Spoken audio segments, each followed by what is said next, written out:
everybody for being here. It's a great honor. I would like to request people at the audience to turn their microphones off. Today, the research program on the theory and practice of international relations at the Institute of International Economic Relations in Greece, in collaboration with the Association of International Politics and Security Studies in Turkey and the Department of Political Science at the Justus Liebig University, Giessen in Germany, organizes this web event, Give Realism a Chance, Realist Perspectives in the Century of Complexity and Turbulence, in order to explore the claim that scholars of a realist orientation are seriously challenged in understanding contemporary power politics. So in this regard, the distinguished speakers we are hosting today and the discussants will examine the contributions of classical realism, neorealism, or neoclassical realism, and will attempt to explore what innovations could take place in the realist research program and how to analyze the current balance of power globally or regionally. We are extremely honored to host known and important international relations theorists, trailblazers, extremely honored for the younger ones here. Professor Knud Jørgensen, who is Professor Emeritus at Aarhus University, Professor Richard Ned Liebig, Distinguished Professor Emeritus at King's College London and Pembroke College at the University of Cambridge, Professor Shiping Tang, Distinguished Professor at Fudan University in China, Professor Jennifer Sterling Fokker, Professor of Political Science at the University of Connecticut, Professor Gideon Rose, Distinguished Fellow in U.S. Foreign Policy at the Council on Foreign Relations, and as we all know, former editor of Foreign Affairs and adjunct professor in the Department of Political Science at Columbia University. And last but not least, Professor Daniel Nexon, professor at the Department of Government and the School of Foreign Service at Georgetown University.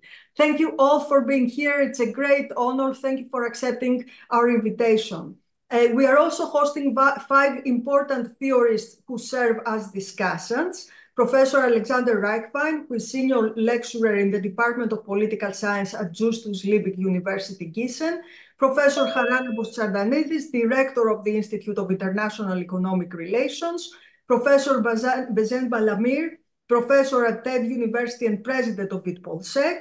Professor Ferid Asli Ergul Jørgensen, associate professor at Ege University. And Professor Carmen Cas Bartolome, junior lecturer in international relations at Bath University. Also, before we start, I need to stress how grateful I am to the organizing committee, where Alexander Reichwein, Knud Erik Jørgensen, Bezen Balamir, Asli Ergul Jørgensen, and Charalambos Tsardanidis, with whom I collaborated closely to organize this web event on realism. Thank you so much. I truly appreciate it. So before we begin, let's do some housekeeping. It's a 2-hour event. The 6 roundtable participants have 7 to 10 minutes each to make their case. Then the 5 discussants have 3 to 5 minutes each to discuss and pose questions to the roundtable participants. And the last 20 to 30 minutes, I will open the floor to the audience to pose questions or comment to the participants. So without further ado, I turn it to the roundtable speakers, starting with Professor Richard Ned Liebig, who has a prior engagement, so unfortunately won't be able to be with us the whole time. Professor Liebig, the floor is yours. Thank you very much. Thank you very much. It's a pleasure and an honor to participate in this. I begin by thinking about where I fit in the realist community. And I suppose I could make an analogy to gender identity. I have no problem in identifying as male, but when it comes to paradigms, I'm sort of non-binary in the sense that I consider myself a classical realist, but also a constructivist, and I have been influenced, even experimented with theoretical works and ideas that come from other paradigms as well. So my first point here is that while we focus on realism as a paradigm, we should not do so in any kind of exclusive way. We should think about the ways in which we both relate to and are close to work in theories and other paradigms, as well as how we differ from them. Such an approach not only benefits us individually, but strengthens the claims of theories within any paradigm. The second point I want to make is that I think when we evaluate a paradigm, we have to recognize that there is good and bad research within every paradigm. In this sense, they resemble one another more than they differ. We should concentrate on the best research in any paradigm and see what it has to offer.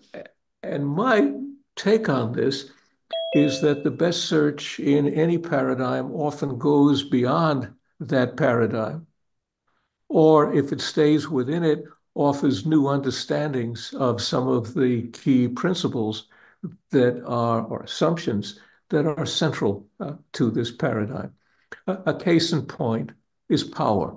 Hans Morgenthau was not alone in arguing that power was the defining feature of international relations and of the realist study of international relations that prioritized it in comparison to other values that leaders or states might seek.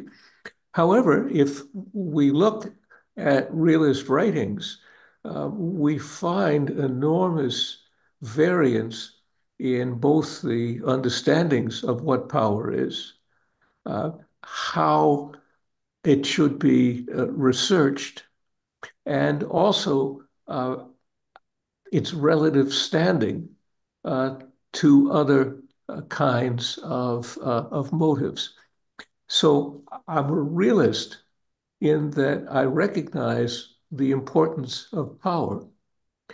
However, I am also have been a constructivist in my approach to understanding power, in that I think the ways in which states search for it and express it is very much culturally determined. I mean, the quest for an exercise of power in the Middle East is, alas, very different from the quest and exercise of power in Western Europe.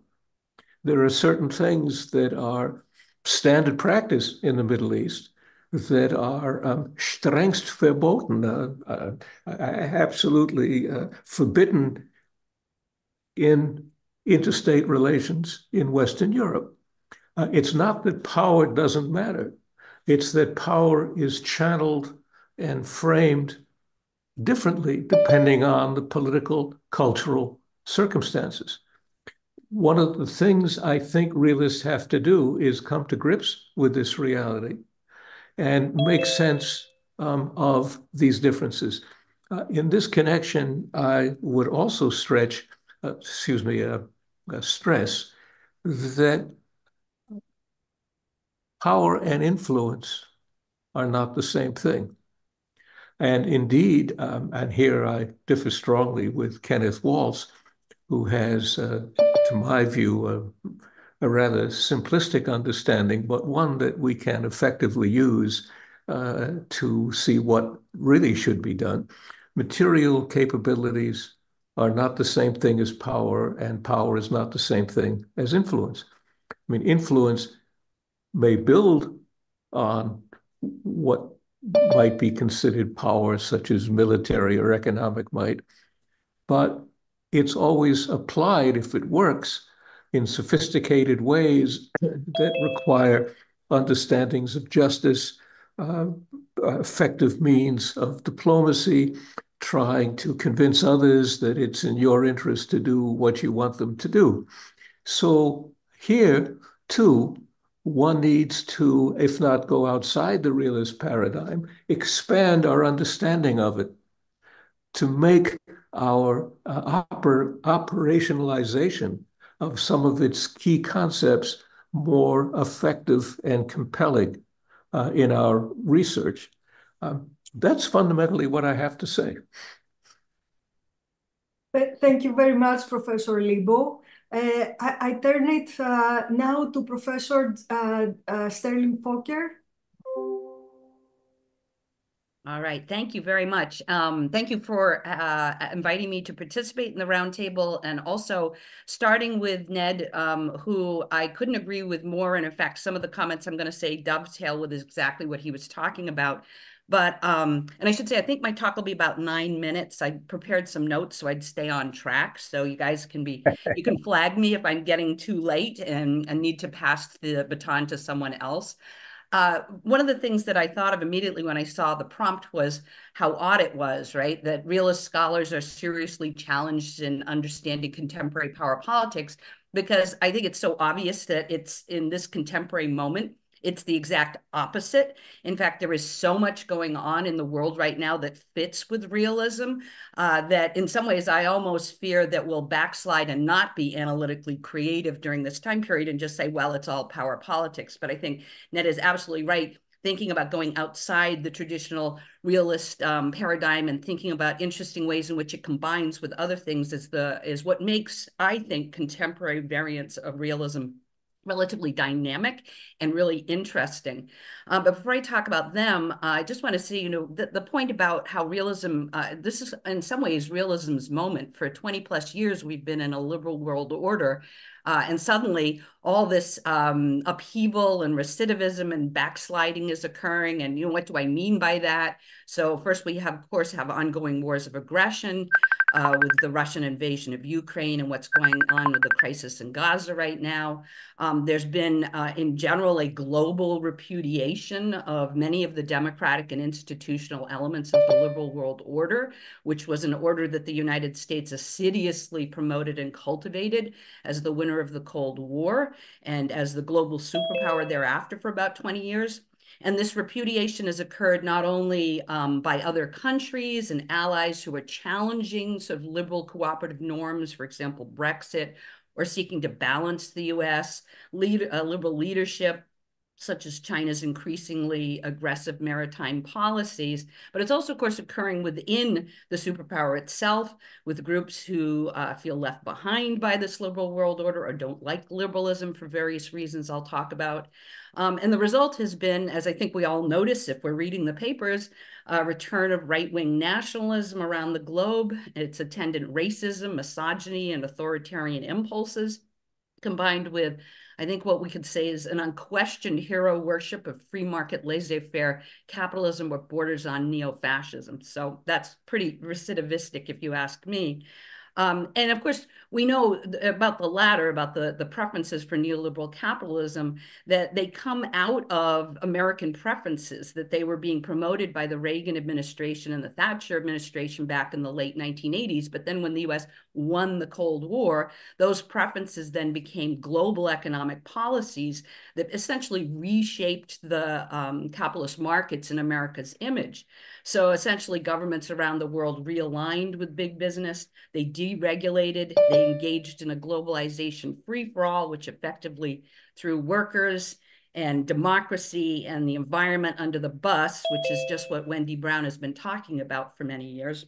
And to make matters worse, much of the environmental destruction can be traced to the more powerful states in the system, the United States, Russia, and China, who forgo a lot of the cooperative treaties, refuse to sign them in their pursuit of relative economic gains, and essentially allow their corporations to run roughshod over everyone else on the planet.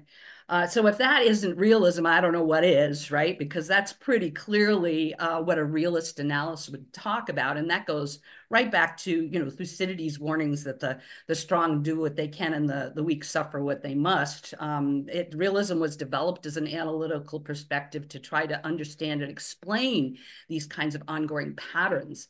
And just kind of pick up a little bit on what Ned was saying, if we think about as a baseline of realism, it's talking about that, currently we exist in a world of self-centered, self-interested nation states.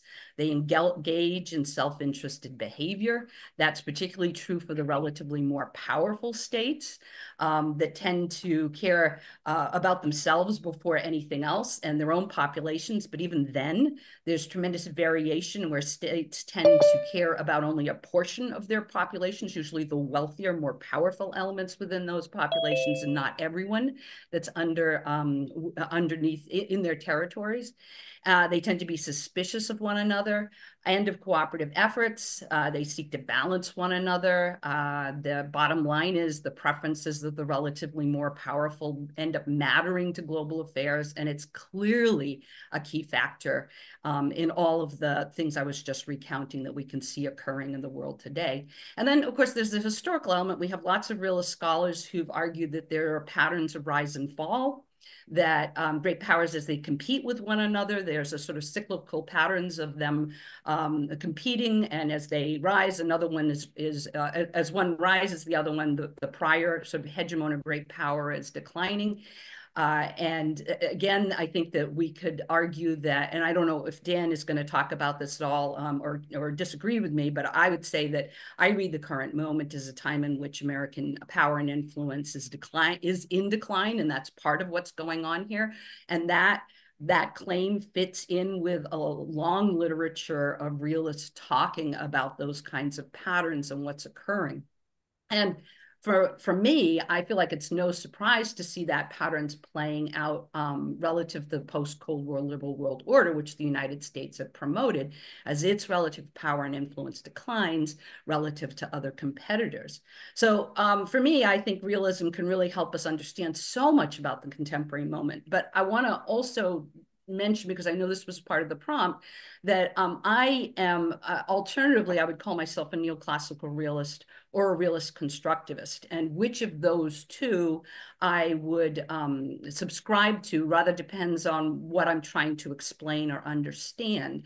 I think, again, picking up on kind of Ned's great introduction to this whole roundtable, realism, there's been a lot of dynamism in realism over the past 20, 30 years, in part in response to flaws in Kenneth Waltz's arguments, his purely systemic arguments that didn't cover a lot of the things that were going on in the world and didn't allow us to talk about those. And so neoclassical realism is one, and I know Gideon is going to talk about it as well. But, for me, neoclassical realism essentially argues that structural effects have to work through domestic level actors, institutions, and processes. And these then produce responses and policies that would be unexpected and mysterious from a purely systemic Waltzian neo-realist perspective. And as the name suggests, it's drawing on classical realist scholarship, and it allows us to analyze and understand how differing internal politics of nation states can produce alternative political, economic, and social policies. So we can understand variations that are occurring in foreign policy around the world. But the other perspective I subscribe to, which I think is actually making quite a comeback right now and fits exactly with what Ned was talking about, is realist constructivism, which has been around for a while, although I think it's been overshadowed by neoclassical realism. But realist constructivism is interested in the social production of chauvinism, both within and out among other groups. It tends to fall along the critical theoretical end of the epistemological spectrum. It embraces reflexivity, non-teleological historical perspective, and a relational view of power, and fits exactly what Ned was talking about, that power matters, but how it matters varies around the world, and then influences what happens. And for myself, it's allowed me to examine some really interesting aspects of contemporary politics, including everyday practice and social production of nationalism and of nations, and how nationalism has played a huge role in world orders since the late 1600s, as great powers try to promote particular patterns and behaviors among other collectives. Their preferences and end up shaping the world order. And this, of course, is precisely what I would argue is happening today, happened when the US won the Cold War, and then has shaped the world order that we got after the end of the Cold War, which was an American-led world order that was always problematic. Of course, it promoted itself. If you listen to American policymakers, it was a universal form of democratic, institutional, and economic preferences that were going to help the world. That it was, universal principles and humanitarian intentions that were driving the American desire to promote what were its own internal preferences and foreign policies. And what, of course, that missed was that America was always a self-interested actor, as realists would argue, that it was promoting those things under those guises, but at the same time, very much intent upon protecting its own interests and promoting a world order that would suit it.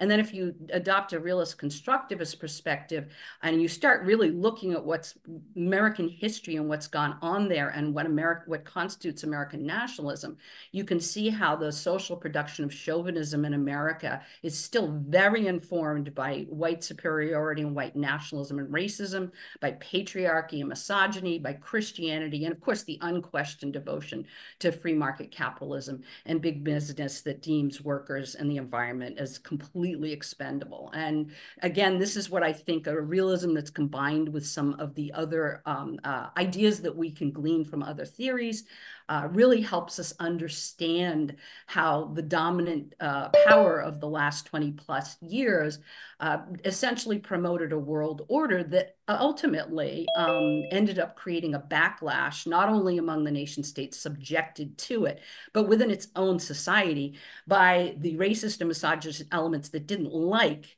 the democratic and the institutional part of it. They wanted to keep the capitalist part of it, but they didn't like the other parts of it. And they continue to fight that today. And that's what's influencing so much of our internal politics. And the last thing I'll say, and hopefully haven't run over time, is that unfortunately, the rhetorical praise and promotion of this purportedly liberal war was taken at face value by far too many non-realists who didn't understand the particular internal politics and chauvinisms of America as a contemporary global hegemon. So not only is realism not seriously challenged in understanding contemporary power politics, but many of its variants, I would argue, are the only analytical perspectives which understand precisely what is happening both internally and externally in power politics today. All right, those are my comments. Thank you very much. Thank you very much, Professor. And after this critique of the liberal international order, I think I should give the floor to Professor Knud Erik Jørgensen. Okay, thank you very much, Effie. I'm very honored to be part of this roundtable. I'll begin with the title of the roundtable, Give Realism a Chance. What a wonderful invitation to one of the major paradigms in our field. My contribution is to acknowledge, first of all, that it seems to me that Morgenthau had a point once upon a time. Second, that the point remains valid and relevant for today. It's compelling. And third, that Morgenthau's point can help us understand the direction of contemporary EU foreign policy. Now, this is maybe a surprise to you, but I think there is a match between the two. First, I need to take you back to the time during and right after the Second World War, when lessons needed to be learned about what had happened, both during the war, but also before. And I'll point to three contributions that came out during that time. First of all, Mitrani's working peace system, which is sort of the short version, a functionalist technocratic vision about future world politics. Second, Horkheimer and Adorno's dialectics of enlightenment, where they argued that what was supposed to be representative of progress had turned out to be the opposite, had actually led to the catastrophe that was experienced during the 30s and 40s. And third and final, Morgenthau's scientific man versus power politics. Now, that book is, or was, a consideration, a reflection about everything that went wrong in the previous decades, during the 30s and 40s. And it was, in the book, it was a very fierce critique. I would say that so were the reviews of the book once it was published. There were some really pushbacks from various parts of his readership. And I think that some of this critique of the book is relevant because he did use some overstretched generalizations. He did use some very vague concepts, and he put forward some very bold statements. But nonetheless, as I mentioned at the beginning, I think it seems to me that Morgenthau had a point in that book. And the point I think is valid is that certain currents of thought within the liberal tradition have weak foundations and therefore provide inadequate responses to the predicament of international power politics. Now, of course, to acknowledge a distinct argument in a book does not imply sort of a blank acceptance of the entire book, or even less an acceptance of everything that one can find under the realist umbrella. Far from it. After all, it's well known that E.H. Carr had a problem with appeasement. It's also well known that a well-known offensive neorealist has a problem with Russia and Ukraine and the West's response to it. And so has a number of national conservative bloggers and so on. So there is a lot of problems, of course, in realism. As Ned Lebeau pointed out at the beginning, paradigms are never only white or black. They have both sides in them. And it's our task to interpret what we can use in the world we are living, in the time that we are living.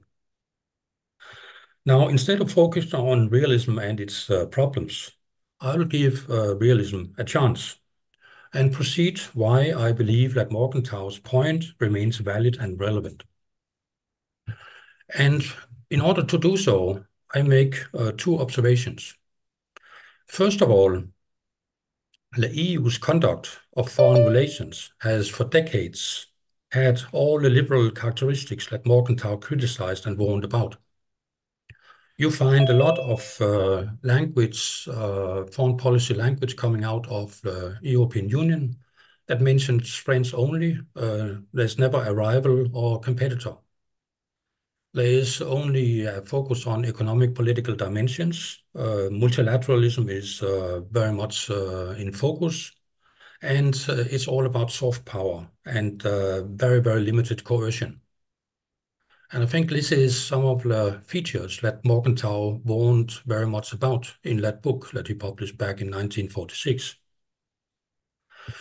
Now, my second observation is that the foreign policy of a liberal power is not bound to be to have such characteristics. Take, for example, a formidable liberal power such as the United States during the Cold War. It was perfectly possible to conduct bilateral relations with East Asia, pursue multilateralism towards Western Europe, and engage in fierce confrontational politics towards the Soviet Union and the allies of the Soviet Union. That's all coming out of a liberal power. So in order to understand that sort of a second image approach here, it paints part of a picture, but it's way too bold and blunt to predict. And for sure, if you take second image approaches too far, you don't see the variation that is possible and that actually is demonstrated by several liberal powers throughout time. So in other words, it's perfectly compatible to be a liberal power and to engage in power politics. There's no contradiction between the two. And that is where I see that realism actually can be given a chance to inform the policymaking of liberal powers, whether the United States or the European Union or any other liberal power. Now, this brings me to my third argument, namely that Morgenthau's point can help us understand the directions of contemporary EU foreign policy. And in this context, I'll make just 5 claims. Time is short. First, when European Commission President Ursula von der Leyen and High Representative Josep Borrell speak the language of geopolitics, it does not indicate a move away from liberal power Europe. It indicates that both are unfamiliar with power politics and therefore try to go pop by using a widespread everyday term. Second claim, the decrease of EU declarations promoting human rights or democracy does not indicate a move away from liberal power Europe. It indicates instead that the EU's normative power peaked more than a decade ago. And when you are on a sort of a downhill slope of influence or power, then why would it make sense to issue the same number of declarations? It would be purely declaratory politics without any consequence. And it would harm at the same time the possibility of achieving some other political foreign policy objectives. Third point, or third claim, liberal internationalism is one of these essentially contested concepts. So you can put almost everything into it. This is what constructivists really love. When you see that there's a number of, there's the same container, it's called the same, but there are maybe 5 different interpretations of what it implies. To some, it means that you have to accept that no force can be used ever. It's a principled opposition to the use of force. You would love cooperation, and if cooperation is not possible, then you would shrug your shoulders and say, that's too bad. To others, let's call it the Madeleine Albright doctrine. It's perfectly possible to be liberal internationalist, go for cooperation when possible, but also not abstain from the use of force if necessary. Fourth point, the ever more concrete vision about strategic autonomy indicates that the EU does acknowledge the conditions of power politics. For instance, that a strategic ally can develop other priorities or turn against you. In addition, it means this strategic autonomy talk that the benefits of interdependence are accompanied with a set of problems. Fifth and final claim here. It does not make sense to talk about the EU's foreign policy paradigm in the singular. When the EU foreign policy paradigm towards Russia changes, the foreign policy paradigm guiding policies towards Japan, Brazil, or the United States might well enjoy continuity. So we have to diversify this talk about paradigms or sort of the mindset that directs the makers of foreign policy in Brussels, but most likely also everywhere else. Now, final comment. It is from within Europe's emerging strategic culture that deliberations about paradigms and strategies will appear. And I think that is the prime rationale of revisiting Hans Morgenthau anno 1946. So in other words, give realism a chance in 2 senses. First of all, accept that argument that he put forward. And second, give realism a chance to be an advisor to a European Union that is maybe still inexperienced in pursuing or engaging in power politics. Thank you. Thank you, Professor Jørgensen. This is very interesting critiques coming from a scholar who has studied liberalism and has contributed that much. I would like to turn it to Professor Tang, Shipping Tang. Since we were talking about the European Union, maybe we can see what is the perception in the other side of the world. Okay, well, thank you. Thank you. It's great to be here. Thank you for inviting me, Alfie.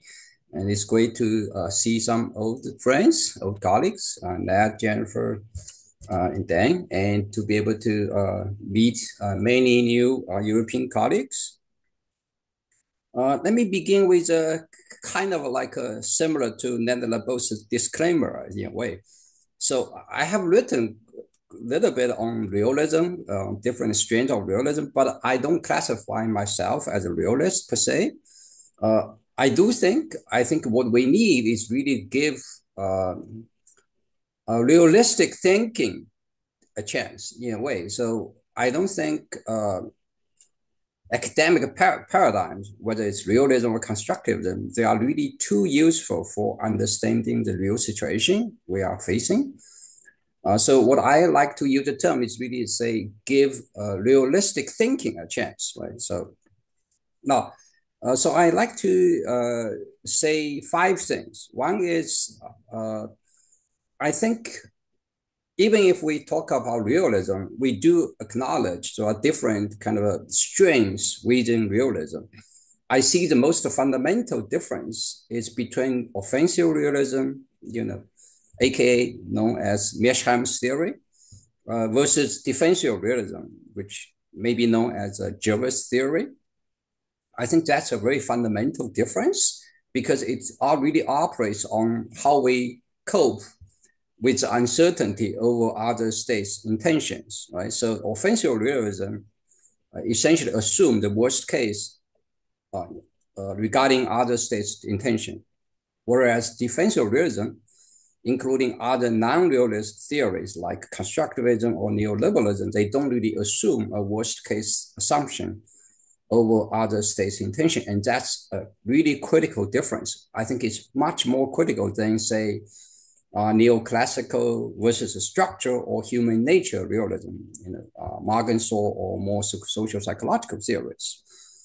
So given that, I will go on to argue what I mean by a realist thinking is really we need to understand the complexity we are facing, or we have been facing in thousands of years, but we are now facing a more interconnected, globalized world. And therefore, we need a more systematic thinking or systematic approach for understanding international politics if we want to understand what we are going to face.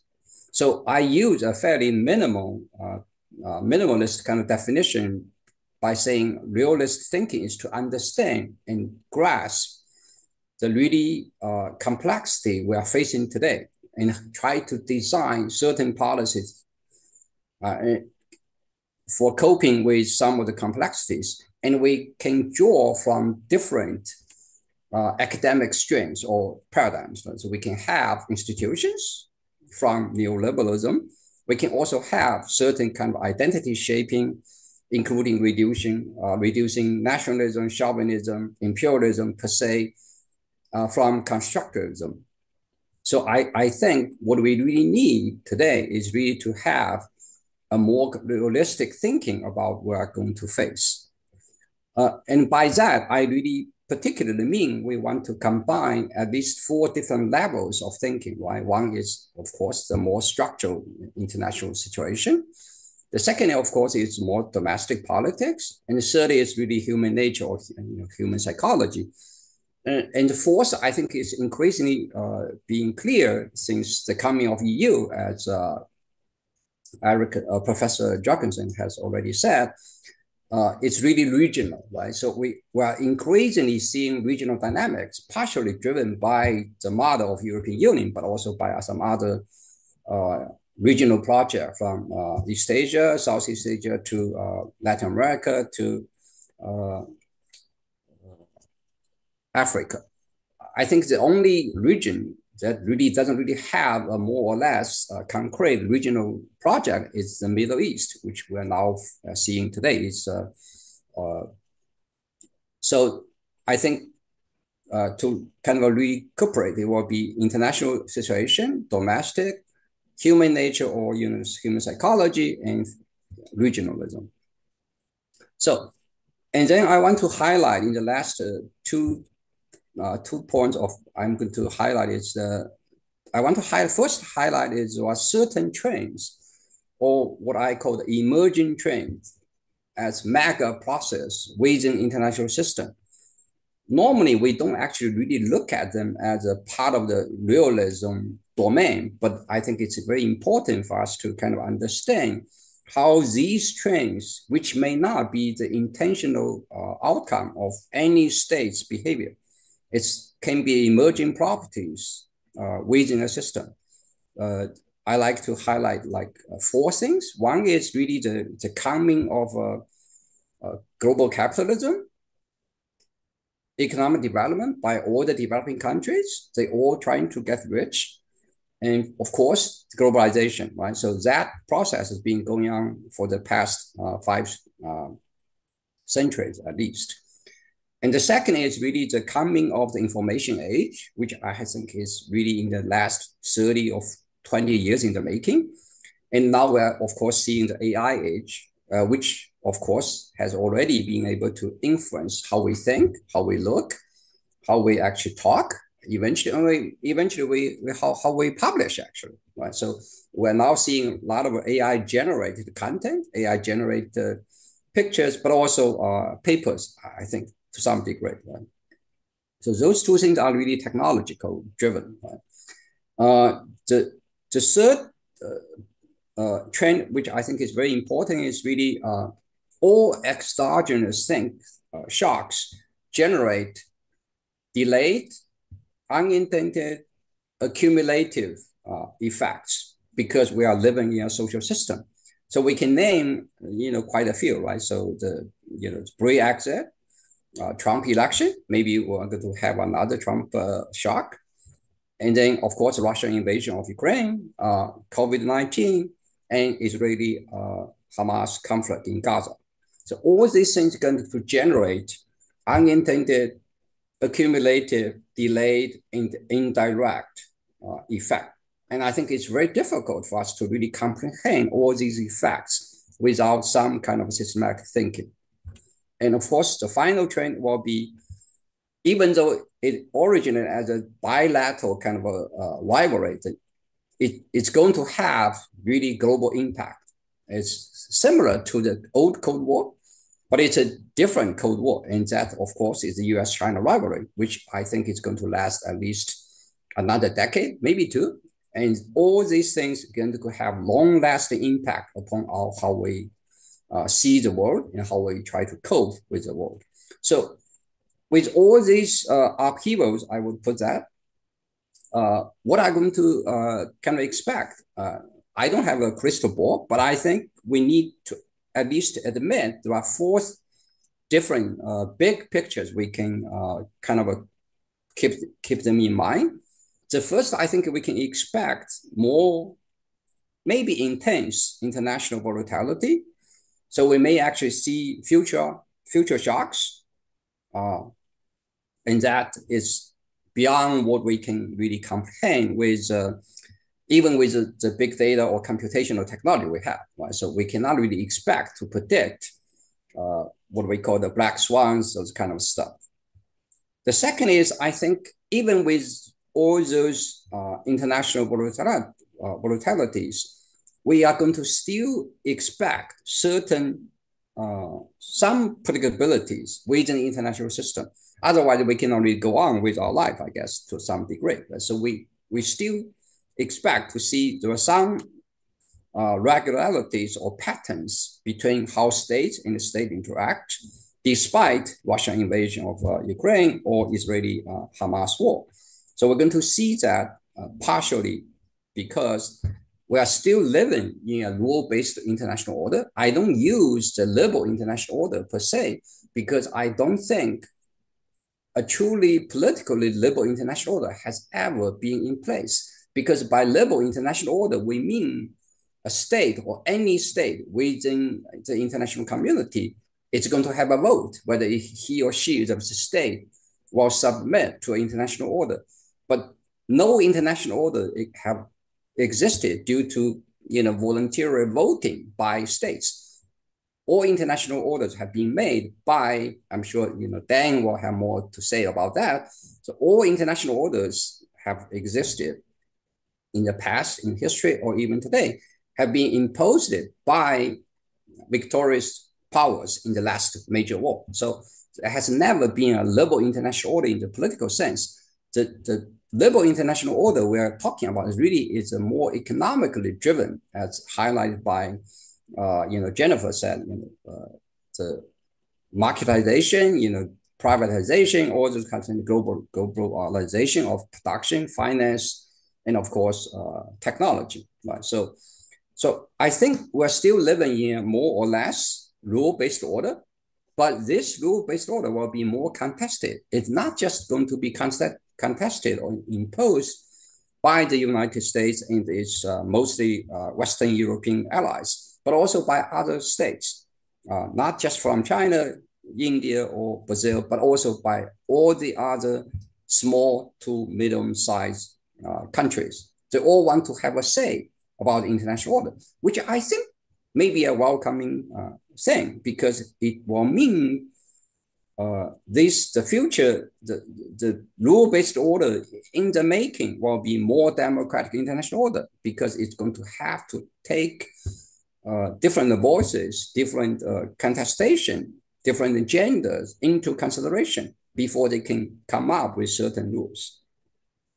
The final point I want to make, the final part of the kind of future about what I like to see is, I think we're going to see a more fragmented international order. It's still going to be rule-based, but it's going to be more fragmented.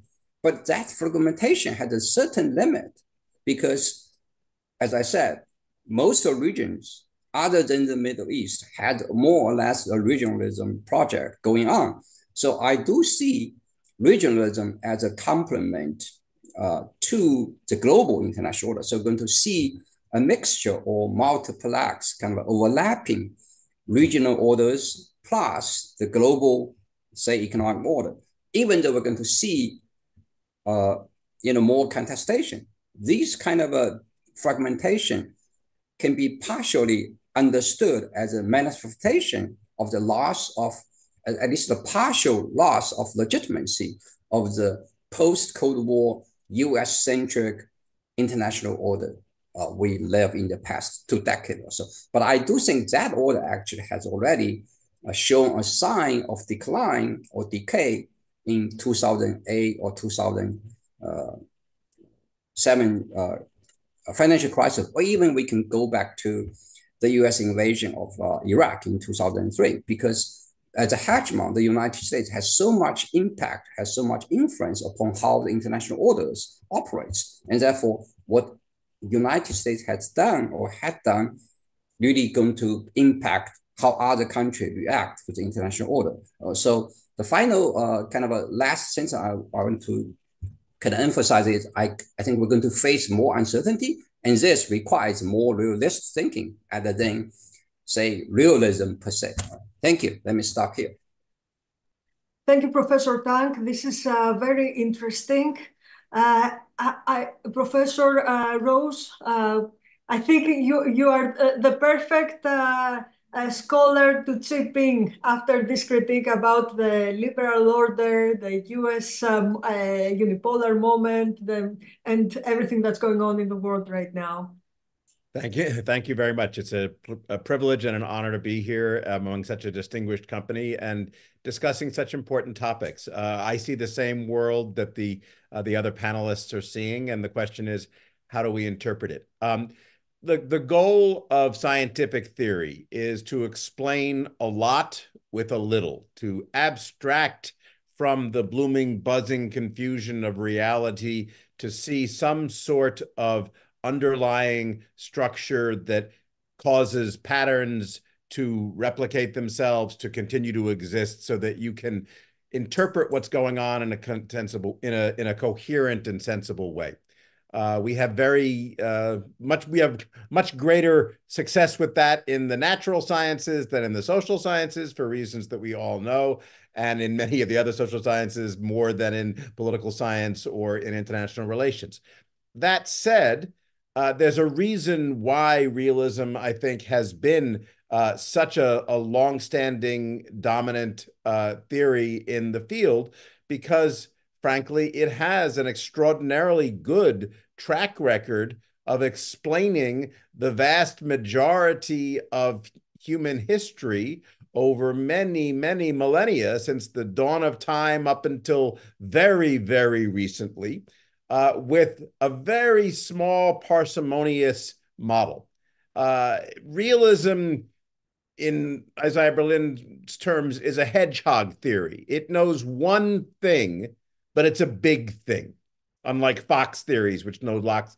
Constructivism is a Fox theory. There's lots of different ways you can employ that. Realism, I think, is a hedgehog theory.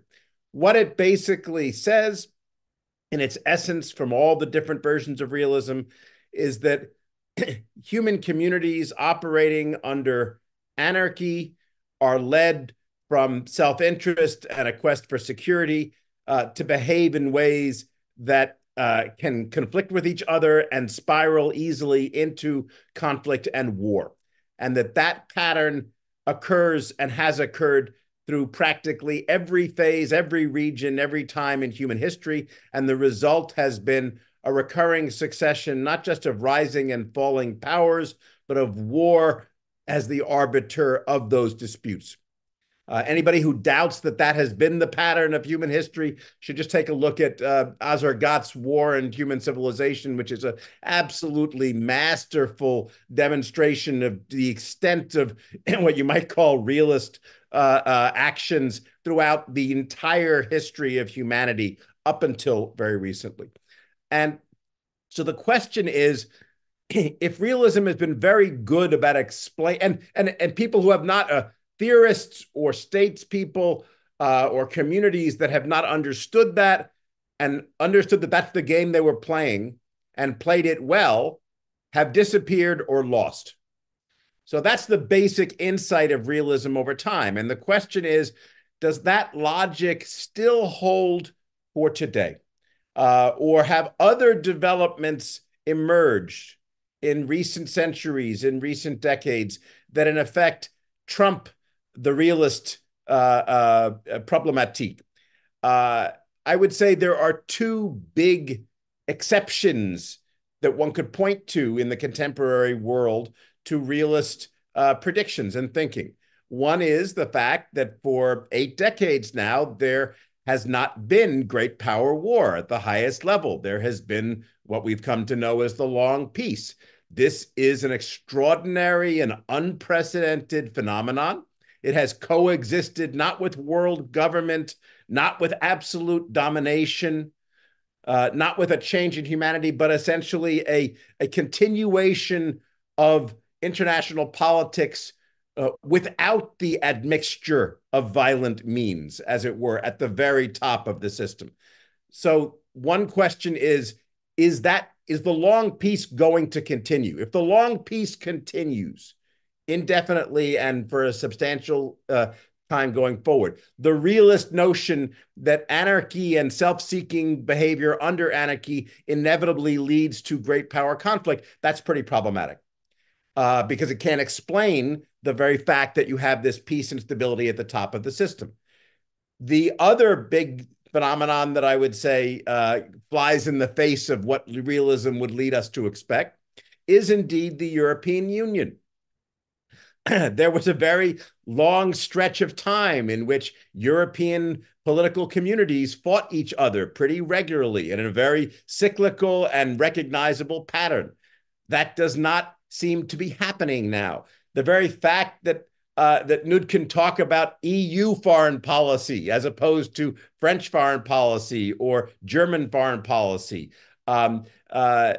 suggests that we are in a different phase than we used to be, because there has been a peaceful amalgamation, not necessarily a complete transition to a new, entirely different sovereign entity, but at least a modulation of the traditional great power relations in Europe, and the emergence of a larger confederation that operates according to non-realist modes. However much power operates within the EU, however prominent states are in it and pursue their interests, they have chosen to do so short of military force in a way that was not true of European powers throughout history.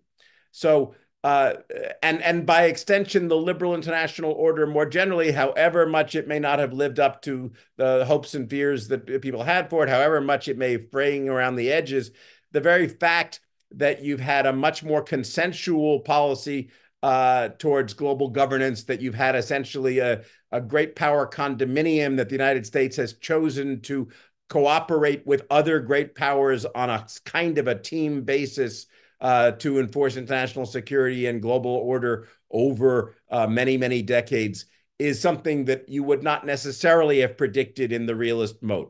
So for me, the big question is, okay, are you going to continue to see an evolution towards the pursuance of national interest through peaceful means or non-kinetic military means in ways like the EU and the liberal international order more generally suggest?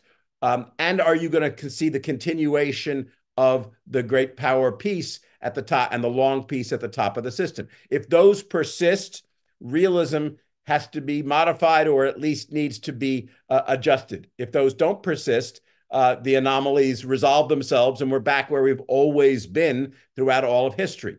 It seems to me there are two ways then that those things could go. The first is the anomalies could indeed resolve themselves. We could find ourselves very easily back in a global war. We are all still surprised by the long peace, and we hope it continues. But it may not. And if it doesn't, then the idea that realism is finished will look a little silly. The realist will go, aha, I told you so. And the other possibility is that the EU will turn out to be a sort of failed experiment, not just Brexit, Brexit being a harbinger or a broader conflict in which other more powerful, less nice, sweet, happy, liberal countries simply gobble up Europe or force it back into a subordinate position. If Russia wins and Ukraine keeps going, takes over Europe as well, breaks it up, you'd be back in a purely realist world as opposed to a sort of dominant world. So one possibility is realism will, events will answer the questions we've been talking about and say, guess what? You thought you were in a new, different world, but you weren't. And this is just like things always was. The other possibility is that those shifts towards a slightly different way of doing things in the international system persist, and that you still have states and you still have power, and those states still compete and they try to provide for their security, but they do so in ways that don't necessarily resort to the large-scale use of force to settle disputes. That war is no longer simply the ultima ratio in interstate relations, and that some form of more cooperative, more integrated mode of doing things can be found by states, that states manage to interpret security seeking in ways that look very different from what realists would predict. That you still see some of the same kind of things going on, states trying to protect their interest, advance their interest, provide for their own security, but that you essentially have, anarchy has been modulated because the states in it make of itself something different than it used to be in constructivist terms. If that happens, then we'll be past a realist world. I don't think so. I think if that happens, and I certainly hope that's the route that we go rather than the first route, although we'll see, the way I would square that, as it were, with realism is not to say that we have transcended it entirely, not to say that the old logic doesn't operate, not to say that we throw out all the old realist stuff that we know, but rather that we see realism not so much as inevitable conflict, but a tendency or a probability of conflict. So the basic fact is that all throughout history, states have found themselves unable to, in the end, resort to avoid resorting to war. And that self-seeking behavior by one, by all, have led to repeated cycles of war and violence because there's been nothing to stop it.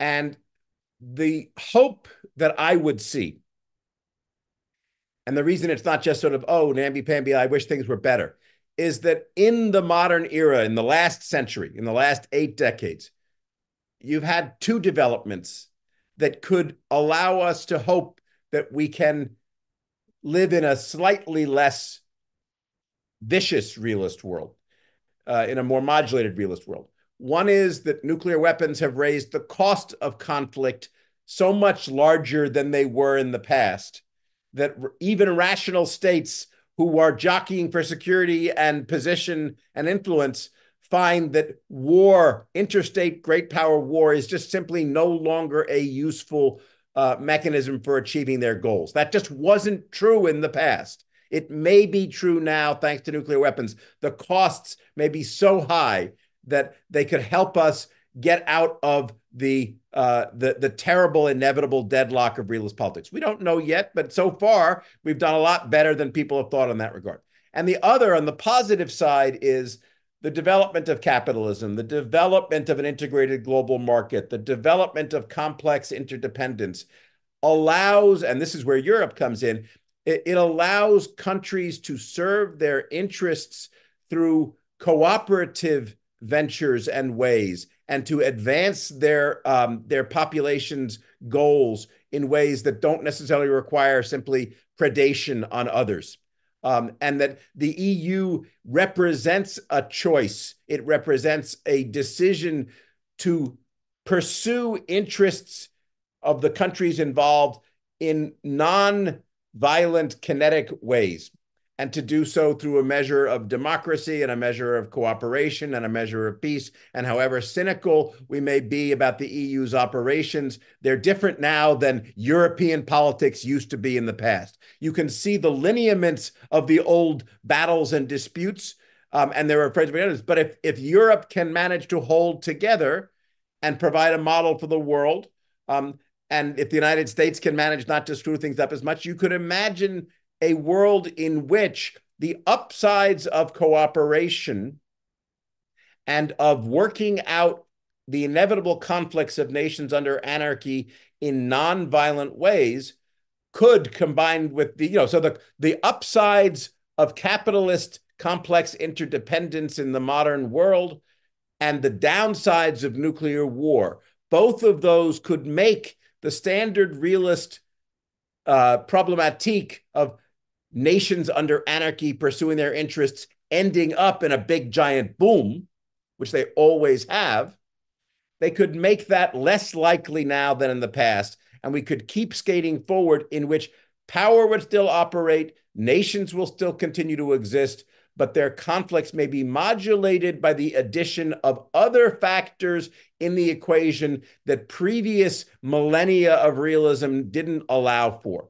And in that kind of world, which I hope we may be living in and hope we may be moving towards, then realism would be a worry and a danger and a probabilistic calculus and a sort of ghost of a ghost, not of Christmas past, but of terrible disasters past that keeps us from replicating what has always been the ghost of terrible disasters future as well. So I think realism is certainly still relevant. It has been the dominant theory for a reason. Many of its elements are still operating, but they're operating in a modulated way now than in ways that they haven't ever operated before for this long a stretch of time and in this extended a way. And so the question becomes, is that going to continue? Or so it's either realism is a very, very good cautionary tale, which we need to keep in our toolkit to mentally think about what's going on, or it continues to be the absolute dominant fact, and we'll just have to see. Okay. Thank you so much, Professor Rose. Professor Daniel Nexon? Yeah, hi. Can I share my screen? Is that something I can do? Of course. Okay. Let me make sure I do this properly. It's been a while. So you should now be seeing, let's see, and I want to. So are you now seeing like just a thing, or is it like weird and small? Like how does it look? It's okay for me. It's okay, yes. All right, excellent. So the disadvantage of going last is that I'm sure everybody's antsy because you want to get in on the conversation. And I wish I could say that I was just going to be super brief, but whenever I say that, that usually means I just go on for longer. I think it's also like kind of neat that the order is the way that it is, because I'm going to echo some things that were said earlier on, and to some degree, depending on how you look at it, maybe I have the most oppositional position to what Gideon just articulated. I don't know. It's kind of up to you. So let's begin with getting something out of the way. Realism will always be relevant, or at least will be relevant as far as I can see, because realist theory is derived from a certain language of policymaking. And then realist theory, through our educational process and through our training of people in the policy arena, feeds back into the language of policy.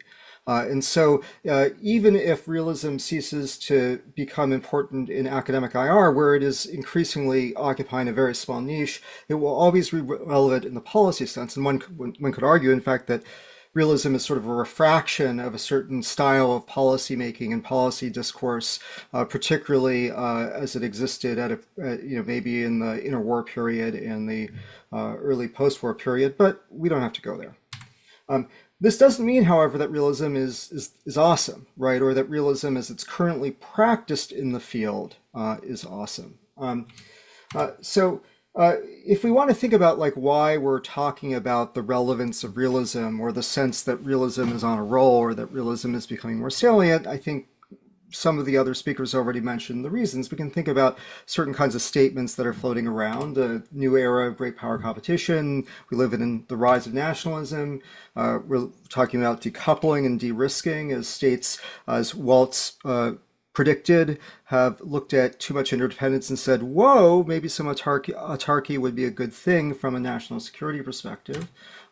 We have arguments like the return of power politics, that we're now entering power politics in a big way, the erosion of liberal order. So you get all the old cool realism, idealism debates. In fact, there's a whole reading of the last 30 years that says it's kind of like the 30 years crisis, where instead of it being a group of great powers pursuing the League, it was the United States trying to build liberal order, and it failed, and now we're screwed. That's essentially the critique of all post-Cold War policy that developed in the Trump administration, for example. We see the collapse of the arms control regime, like the almost complete implosion. That seems kind of realist. When we have a major war going on in Western Eurasia, a conventional conventional combined arms campaign, well, for the Russians, at least for the Ukrainians, sort of mostly combined arms, but some not combined arms, of the type we haven't really seen in a while. So that looks kind of realist, right? So yeah, like it's like realism. Look, it's all realism. Realism is true. Realism. And I think it's not a terrible argument, but there are some problems here. The first is that this argument kind of comes down to the following form: that realism predicts the enduring salience of power politics, of war, of violence, of conflict. Now we see the rise of power politics. Ergo, realism is true. Now, anybody who's studied their basic logic knows that this is a false syllogism, that this is a fallacy of the undistributed middle, that evidence of the consequent rise of power politics is not evidence of the antecedent unless we're begging the question. We assume that it is. Indeed, I would argue that none of this is evidence for realism per se. It is potentially evidence in a specific debate between realism and variants of what realists called idealism, or what Carr called idealism, liberalism, liberal internationalism, etc. If your specific question pivots on whether or not international institutions can be constructed in such a way as to render power politics irrelevant, then yeah, it's evidence for realism, but it's evidence for pretty much everybody else in IR who doesn't believe that either. Indeed, we can sort of see here that if we look at some of these statements, there's something kind of even problematic here. If we take them as evidence of realism, they're also a problem for realism. Before I say that, though, before I explain, let me just I have a couple of parentheticals that kind of reactions to things people said. The first is that I think, contrary to, consistent with what Gideon's argued and contrary to what some other people have argued, that liberal ordering is a thing, and that it's easier to see just how liberal the current order is if you compare it not to its own aspirations, but to, say, 16th century Europe or East Asia, where we see that there are fairly profound differences in the basic constitutive rules, norms, arrangements of international politics, including the central fact that our order is premised on the idea that of human equality, which is something that most past orders have not been present, have not actually taken seriously as a thing. Also, parenthetically, I do want to point out that I'm coming to believe now that liberal order and rules-based order are more euphemisms for something we might call, in Weber's terms, legal rational order than either liberal or rules-based order, and that's something I might come back to. So anyway, if we say that this is evidence for realism in the sense of the realism idealism debate, that implies that realism is such a big tent that includes anybody who thinks that power politics is more or less a defining feature of human relations, then that's something that most realists, not all, but most realists don't really want to go there. They would see that as a denunciation of their theory. And so it's sort of a kind of mixed bag. So when we talk about realism, and here I'm going to echo some people again, what are the problems then if realism isn't necessarily vindicated by anything we're seeing now? What are some of the reasons to be concerned about realism? The first is what we might call the problem of instruments. That modern realism has, and other people have pointed this out, too often has been reduced to a single proposition, which is that material capabilities trump everything else, right? And by material capabilities, what we really are talking about are largely organized militaries and coercive capacity, which is no more or less material than anything else that we talk about. But nonetheless, that's the way it's kind of, I think, miscoded in the field.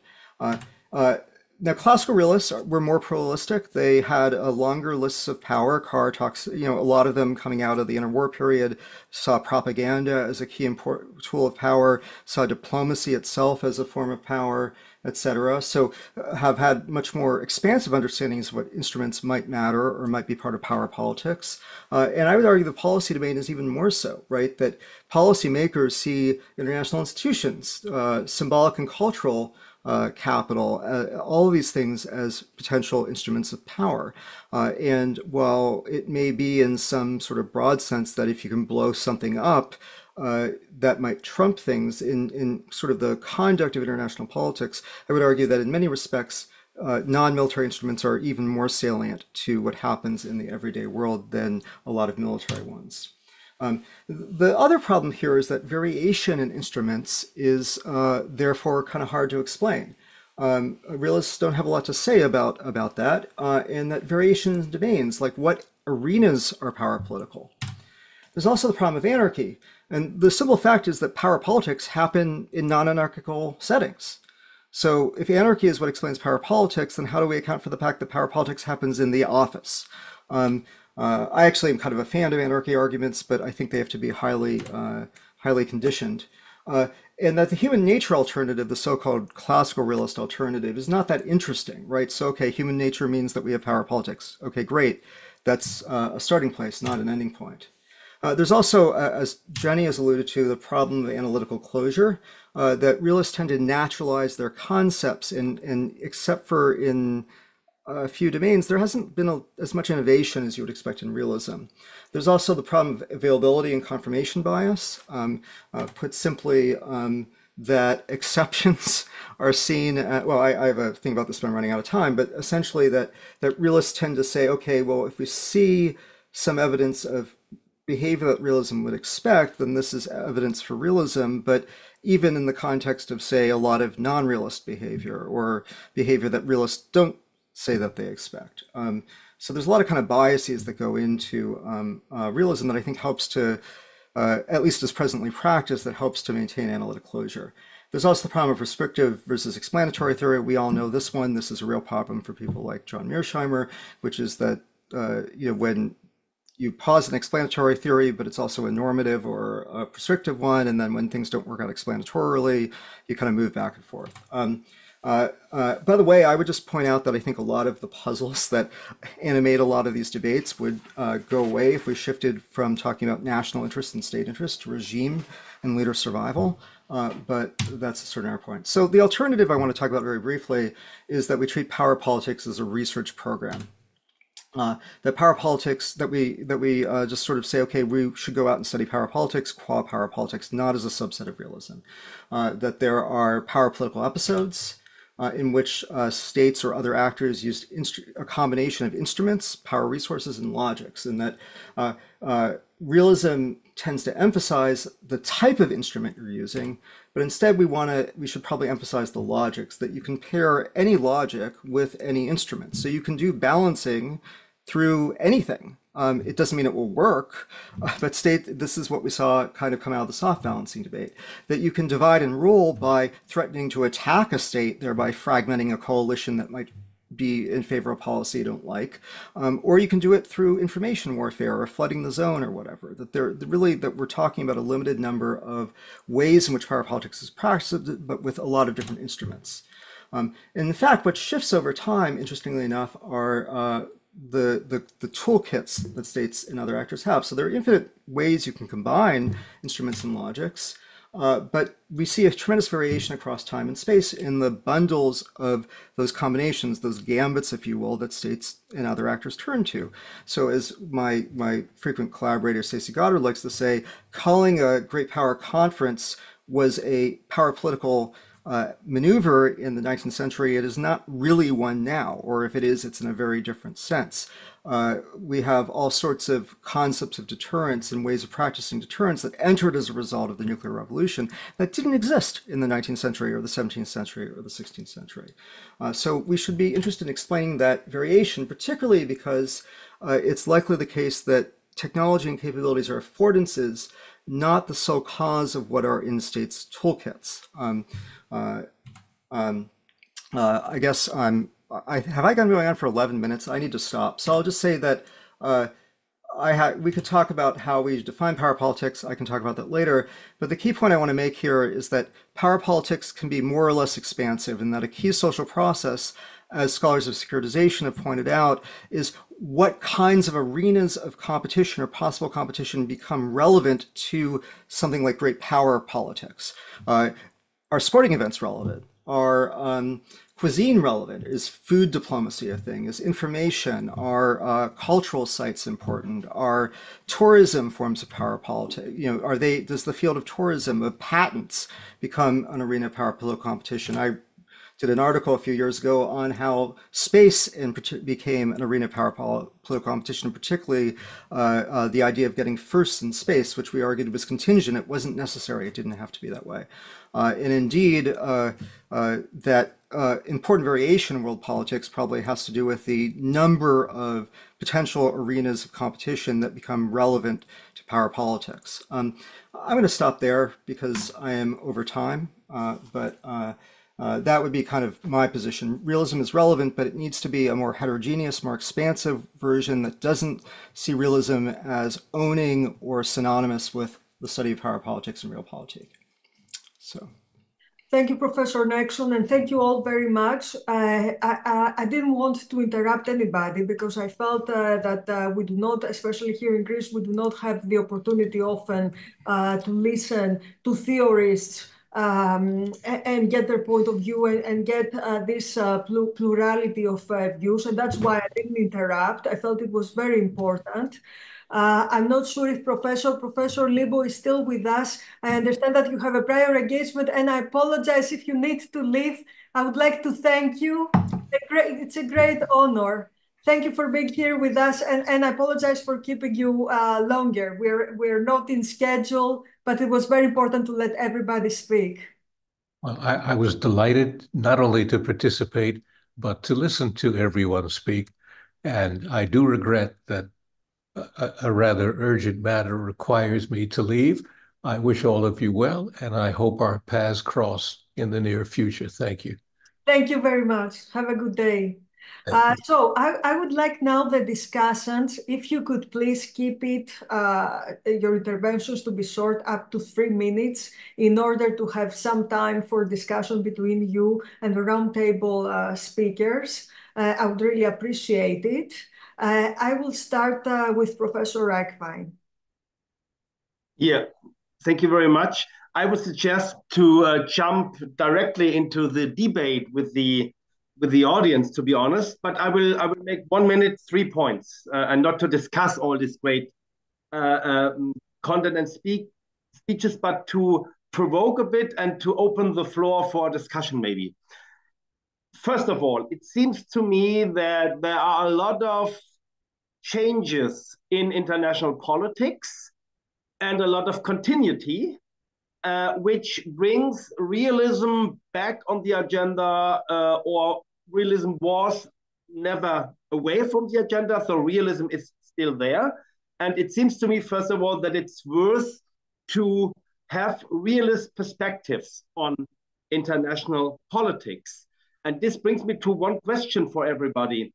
Do you think, and it means to all the roundtable speakers, are there changes of the system or just within the system? This is the famous differentiation from Kenneth Walls, as you all know.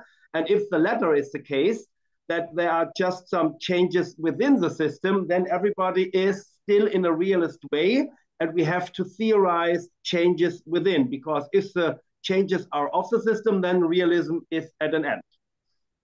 Secondly, it seems to me that everybody of you is engaged very well with the realist agenda. For sure, Daniel's critique, or Knud Erik's critique, is very obvious, that we need to theorize, that we need to think about our core assumptions, and so on and so forth. So maybe what we need is what Daniel at the end presents, namely a power politics as a research program. And we can go on discussing this. And my last point is that, and this is something which was not mentioned by you explicitly, but it's within the lines.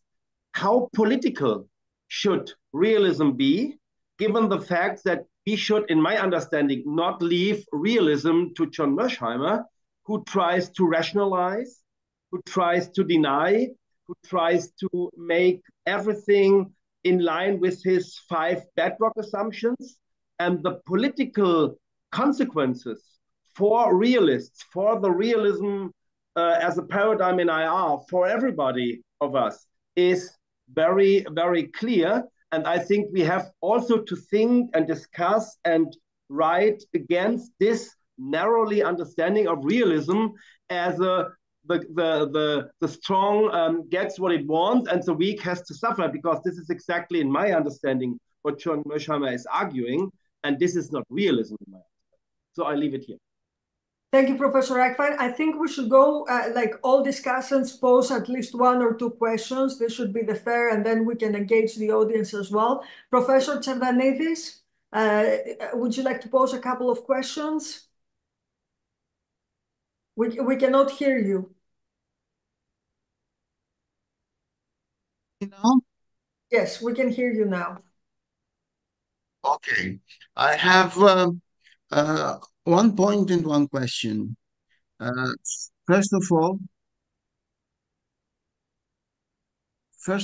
I think that power is exercised by the states, and the states mainly are governed by the leadership and the leaders. So I think that what we have not discussed now is the contribution of the decision-making on exercising power. So I think that the neoclassical realism contributes on that.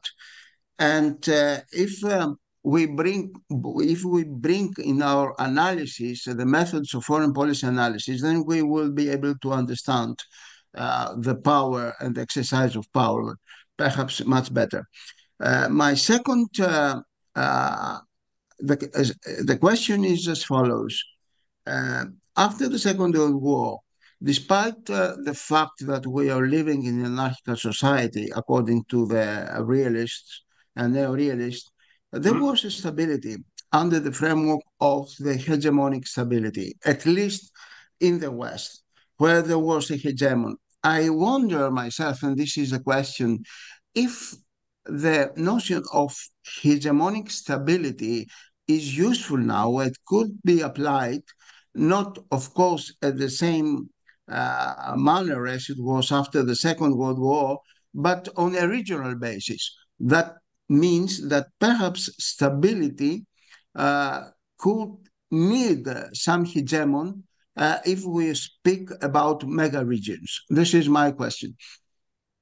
Thank you, Professor Tservanidis. Professor Balamir? Thank you all. It was a great debate, actually.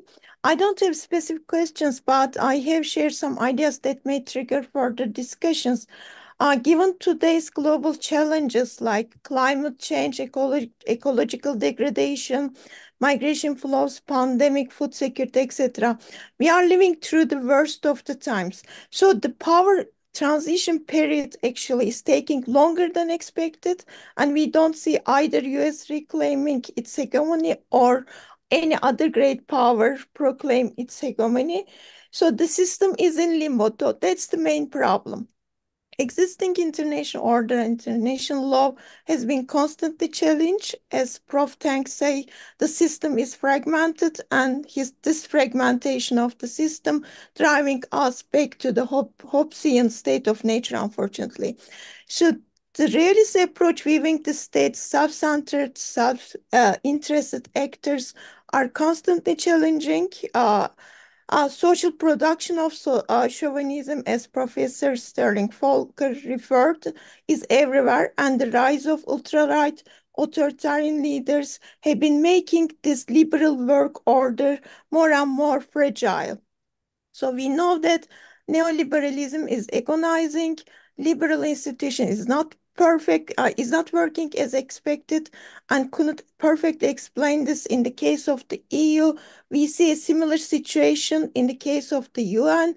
Yesterday, UN General Assembly votes in favor of the Palestine membership to UN General Assembly, but still we are not sure about the UN Security Council final say, for example.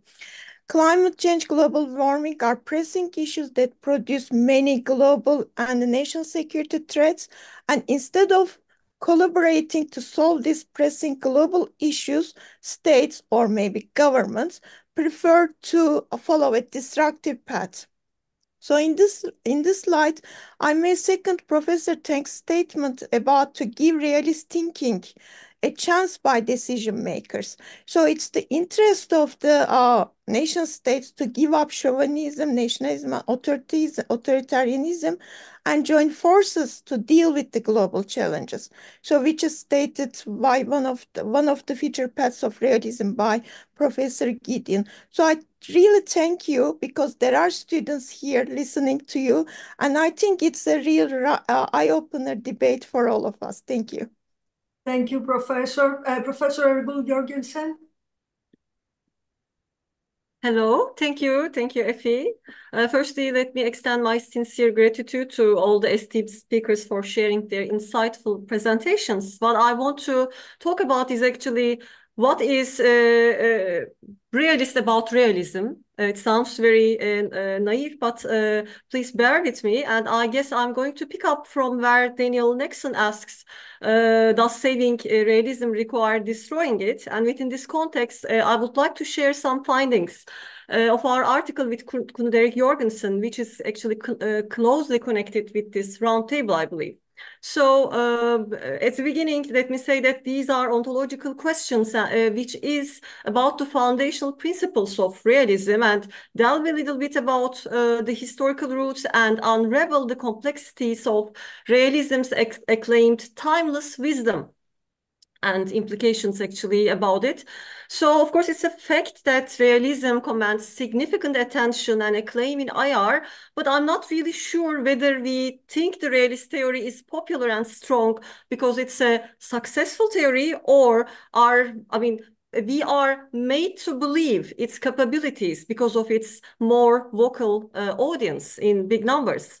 So maybe the hegemony comes from more prevalence than inherent superiority here. So in fact, actually, the comprehensive evaluation of realism necessitates a candid examination about the limits and challenges, particularly actually in terms of its conceptual innovation and adaptability to evolving global dynamics, as all the speakers actually mentioned. So in our article, which was published in International Relations, we actually questioned the capacity of realism to produce innovative and flexible mental tools, specifically in Europe, and why realist theory is challenged with the lack of realists in Europe. And the article actually underscores that realism's tendency toward, there's a tendency toward stagnation and intellectual inertia. So we concluded, rather than fostering dynamic engagement with emerging paradigms, realist theories in Europe often actually comes with meta-studies, retrospectives, or even some myopic focus on national foreign policy ideologies. So the theorizing activity looks really slowed down, at least in Europe, as we discussed. So within this context, the rigid units and the level analysis, of course, can be questioned. But I guess above that, and maybe more importantly, actually for me, that we need to question the misleading self-image of the theory. And as I said, the idea that the theory has its hand on the timeless wisdom is, I guess, the critical point here, because the tendency in the theory that is believed to have this timeless wisdom to describe power politics as a natural state, an extension of human nature, obviously, may be one of the obstacles in front of the innovative thinking. Actually, Giessen also mentions this, and he says that this is a kind of a conservative dilemma, and it seems that in choosing between practical knowledge and scientific rigor, contemporary realists seem like they are choosing the former, the practical knowledge, and which slows down the motivation to update the theory, because why should they? It's totally timeless and eternal and valid all the time. So, of course, the timeless wisdom nuance can be also felt in the name of the theory, which is realism. The theory which talks about only realities. But I guess this is a very bold claim for a social science theory that is only about understanding the social world full of subjectivities. I mean, it's obviously the name came from E.H. Carr, who coined the name, and then, of course, his reaction to describe the utopians as a reaction and during, in Europe after the First World War. But actually, even though he is the name father, he quickly parted ways with the discipline of IR without making much contribution.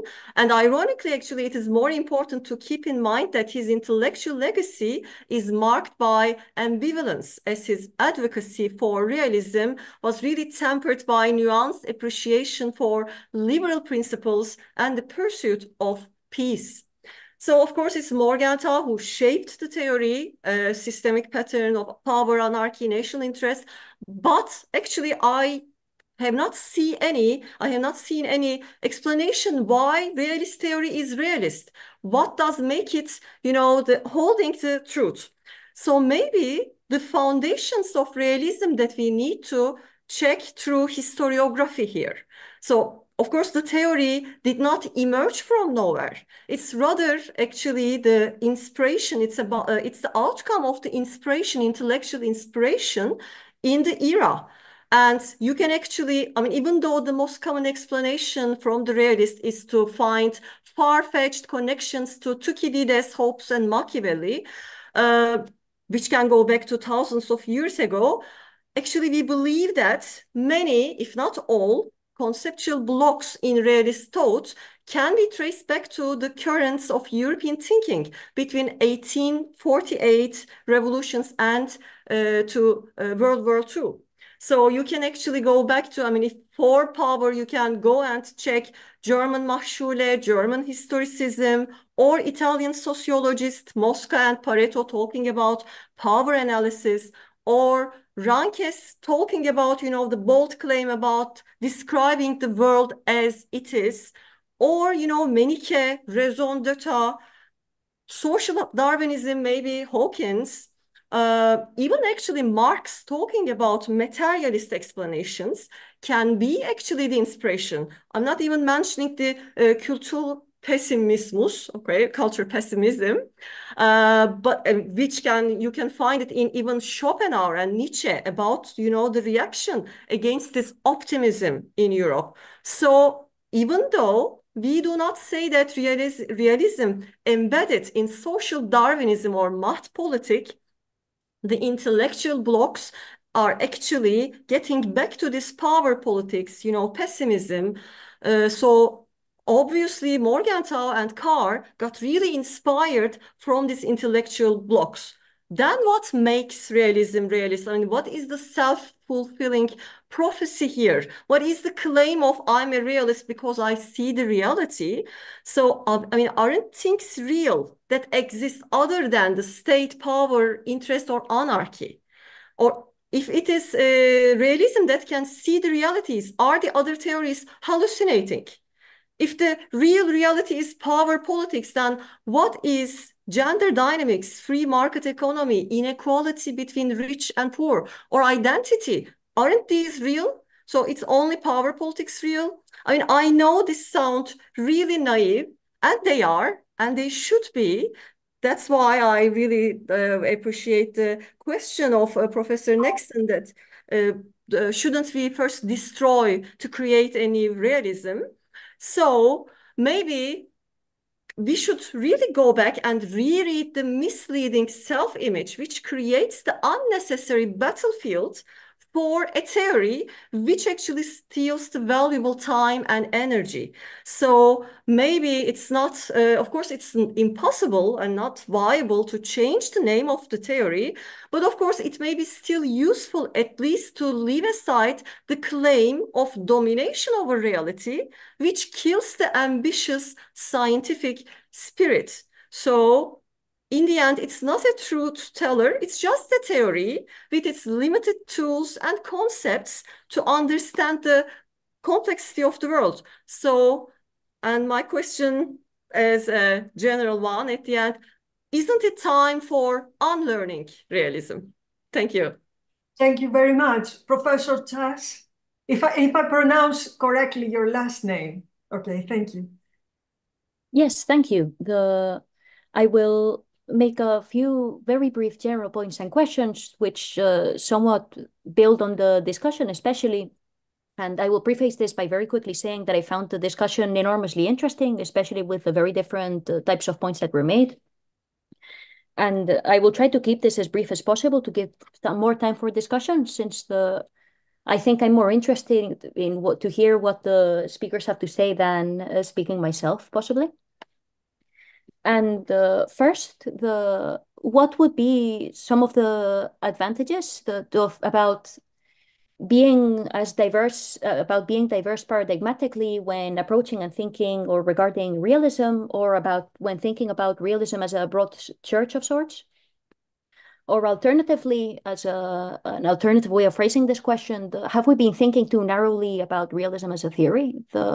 And what particularly comes to mind when thinking about this is how, at least in my experience, realism is often reduced to a few set of key propositions which tend to be quite misinterpreted and don't really seem to show some of the nuance that you can find in the more traditional authors that get linked to it.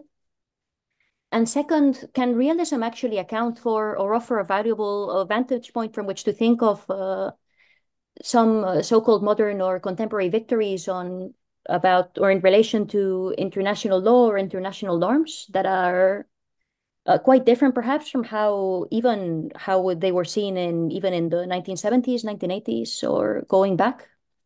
Yes, and I will keep it to this. Yeah. Thank you very much. I think if the roundtable participants would like to answer any of those questions or discuss, please raise your hand. And Professor Sterling Fokker, do you have comments? Yes, please. Yeah, excellent questions. Thank you. I know we don't have a huge amount of time, and I'm sure people in the audience want to react as well. So I just want to say, there's such big questions, it's hard to know which one to focus on, but I do want to sort of challenge Professor Jørgensen's, well, I'm going to read your article in IA about what you found.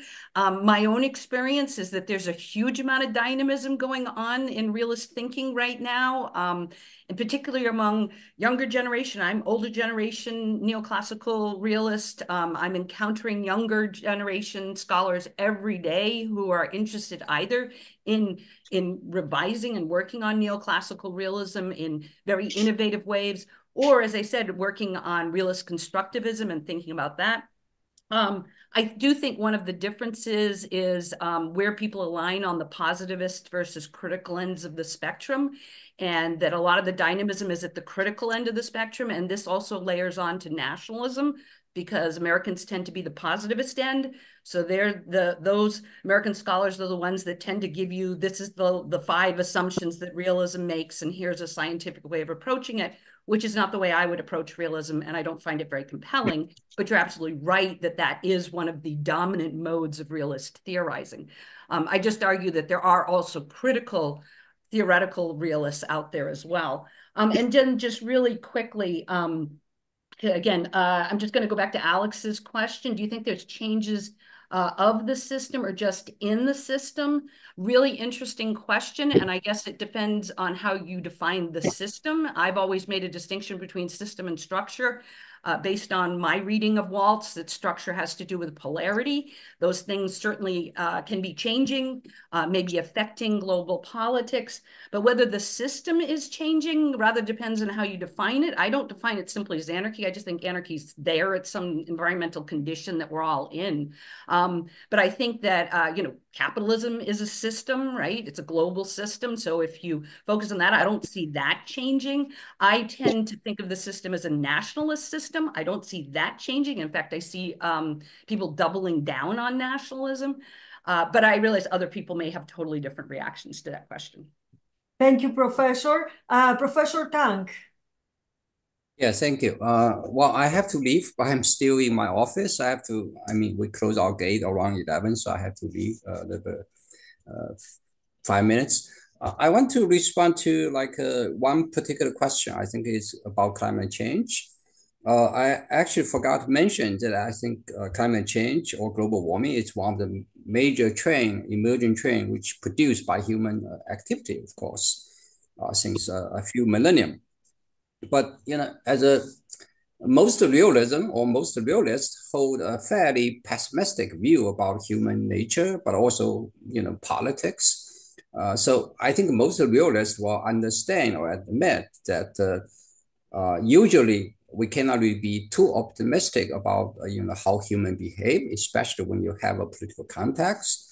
So I do think countries are now more or less, especially major countries like US, China or India or EU, they are more or less working by themselves, right? So, for instance, now the US the Biden administration has just announced they're going to impose 400% of tariff upon Chinese EV, and I'm sure European Union probably will do similar things. So this is like a typically consistent with a pessimistic reading into human nature, but also into politics. When you have politics, especially domestic politics, politicians, they look at all politics are local, right? So therefore they are not going to work for global or climate change in the global sense per se. So it really depends on how a country or how the government is going to behave. I like to kind of respond to a little bit about, the Professor Jørgensen's kind of a question about, are we going to destroy realism in order to rebuild realism? As I said, I'm not a realist per se. At least I don't classify myself as one. But as Gideon Rose has already said, realism is a hedgehog kind of a thing. Therefore, it's no one big thing. Therefore, when it wants to explain realities, it needs to import or kind of bring in some other perspective. And therefore, it's really difficult to say, wow, this thing destroys realism as a paradigm. I don't think you can do that. So that's why I think it's more important or more kind of useful to think realistic thinking has something to do with realism, but realism per se as a kind of paradigm doesn't really allow you to kind of test in a way. The final point I like to kind of add is really, I think it's very important, especially for people like Mearsheimer or Steve Ward, or even some more kind of policy-related realists. It's very important to separate their writings from their policy prescriptions. This is why we think realism is both descriptive or, descriptive in the logical real theory, but also a prescriptive kind of a policy-orientated kind of a nature.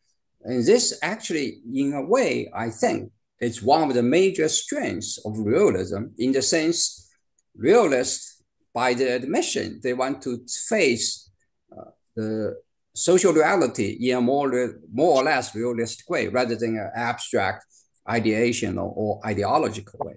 Let me stop here, and I thank you for inviting me, and I'm looking forward to some other discussion. I think hopefully I will be able to meet some of you in the next time. All right.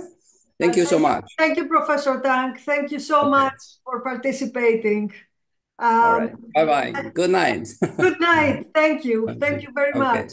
If Professor Nexon, Professor Rose, or Professor Jørgensen have any comments, maybe I could take like a couple of questions from the audience. Yes, Professor Rose, you have... Yes. So when I was younger, I was much more confident, and the older I've gotten, the more humble I have gotten.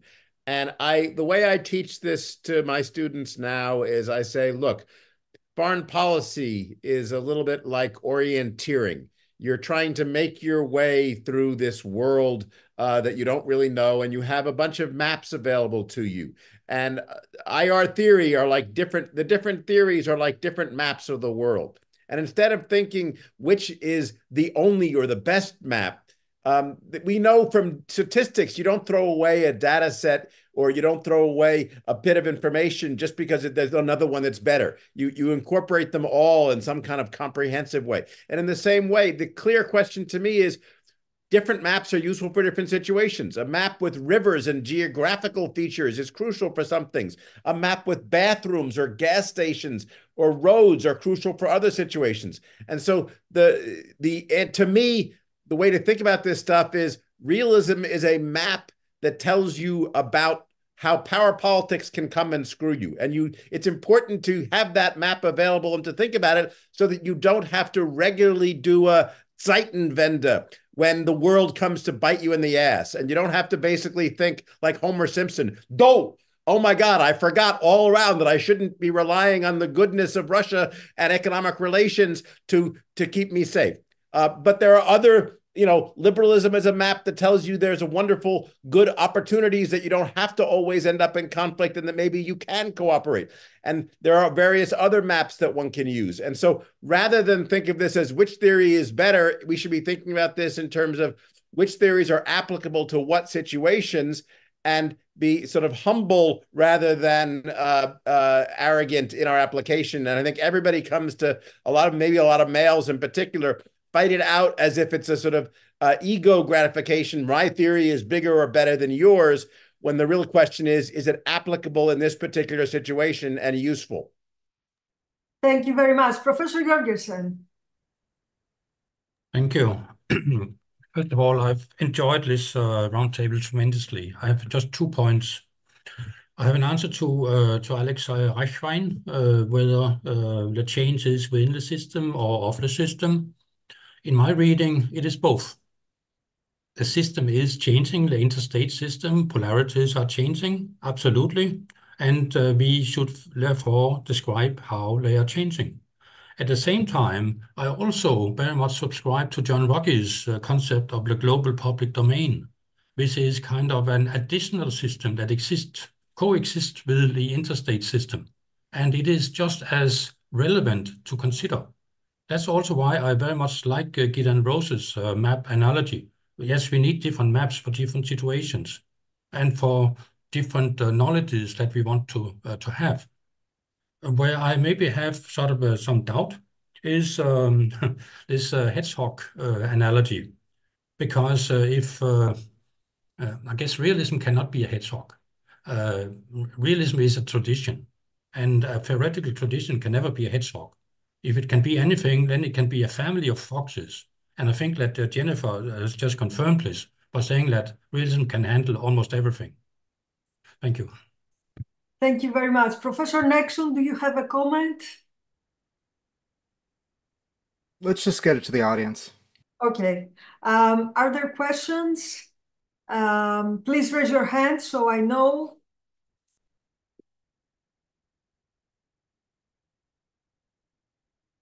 Okay. There is a question by, yes, if you could please, Mr.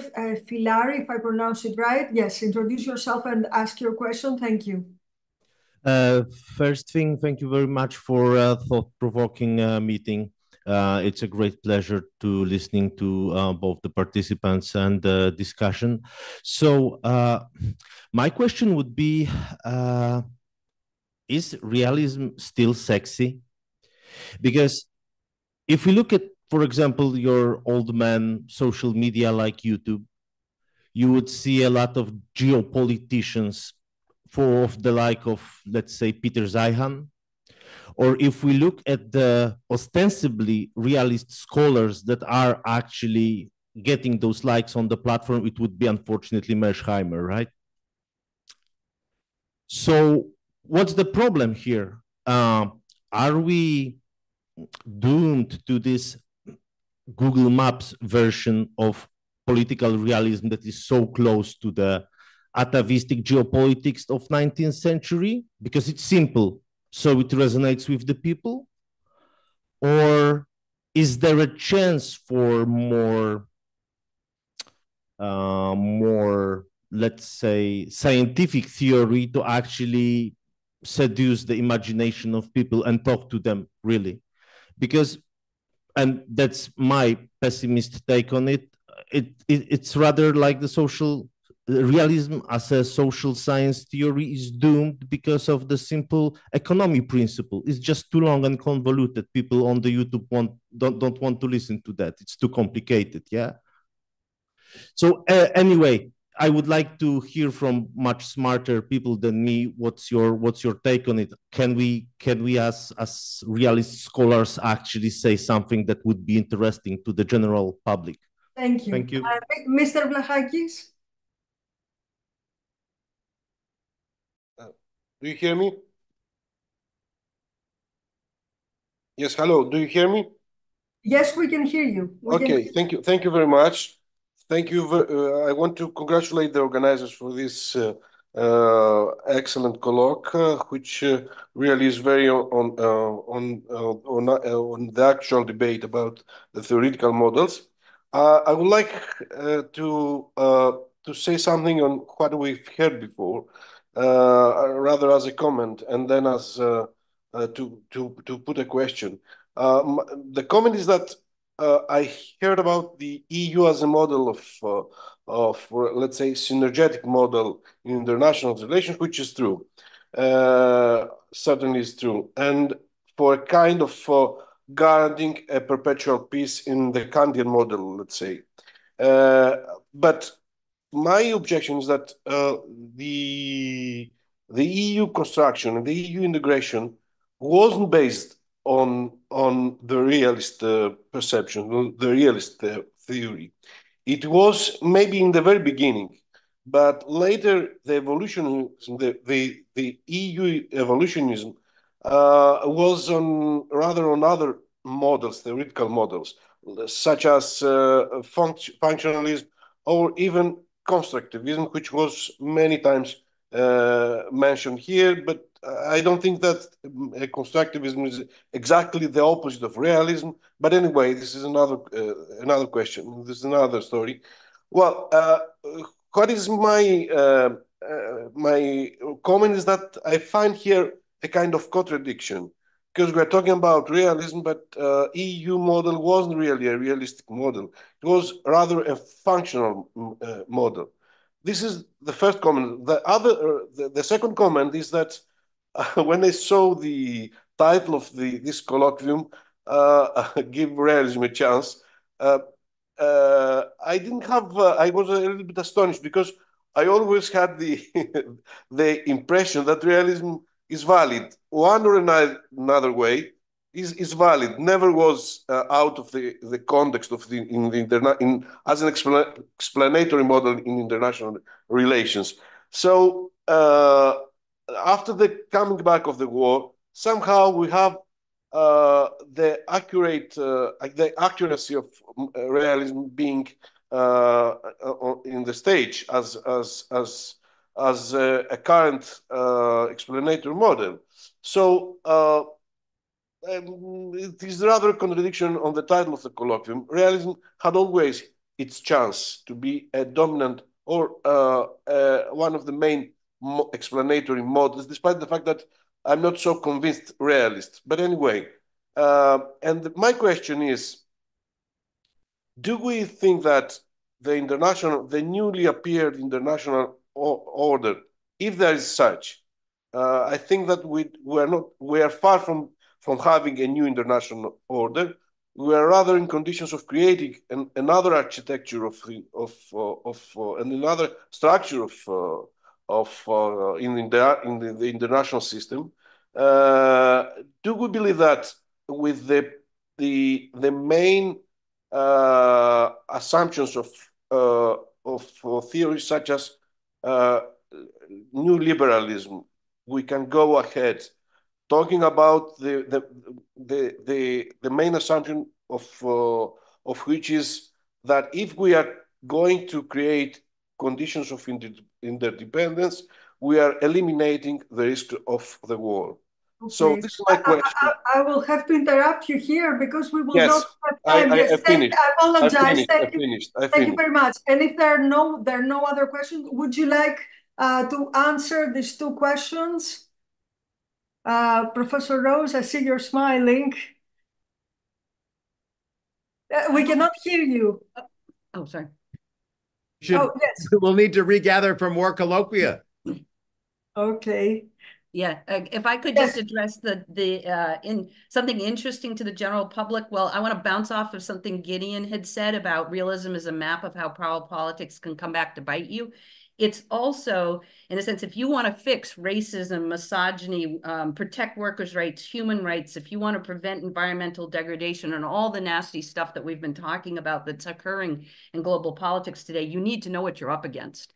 And two of the big things you're up against is relative power and nation state sovereignty. And again, I feel that's the stuff of realism. So, you know, in some ways, I think that, and I know not everybody agrees with that, but I'm just saying that I think that's where there's the major contribution, is to make people more aware of those things that are happening, not because we approve of them or we want more of them, but because literally, if we're going to fix the problems we're faced in the world today, those are the two biggest things that are standing in our way. Let me actually just piggyback on that for a quick little second, which is, if we're going to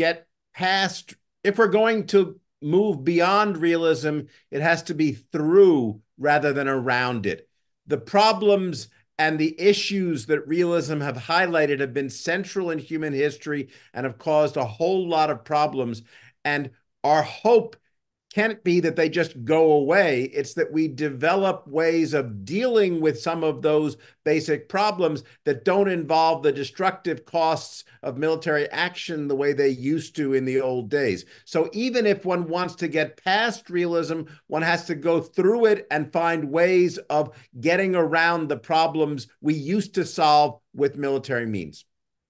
Professor Nixon?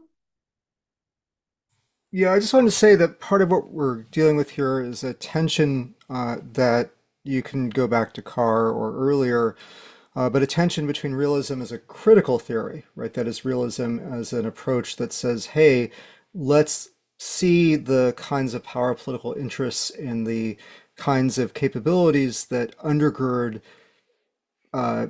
social relations that undergird ideological claims. So, let's see liberalism not, let's see liberalism as, the US promotion of liberalism is not simply like a kind of liberal ideological thing, but see it as a kind of underpinning a set of interests, a set of power political realities. And that's a very powerful way that realism operates. And that's why realism in the US context, because it's so suffused with, has been at least until recently, so suffused with liberal ideology, why realism is kind of a kind of antidote to a kind of liberal hubris in the way that Carr talked about Anglo-American morality. But there's also the realism as having a performativity problem in the sense that Mackenzie uses the term that realism, that when you start treating things as power political, you start behaving towards them differently. And so realism, there's a risk of realism of sort of by trying to reduce things to power politics, of actually changing behavior in ways that sometimes can be good, but sometimes can be quite destructive. And so that tension, I think, is kind of, it's inherent to realism. It's a productive tension, but it's one that we all need to be aware of. Thank you very much. I don't think we have any other questions but the audience, but also we came to the end of the event. Thank you so much for being here. We had many students. The most important thing is that we had many students from Greece and Turkey. So we see talking about power politics, how IR theory can unite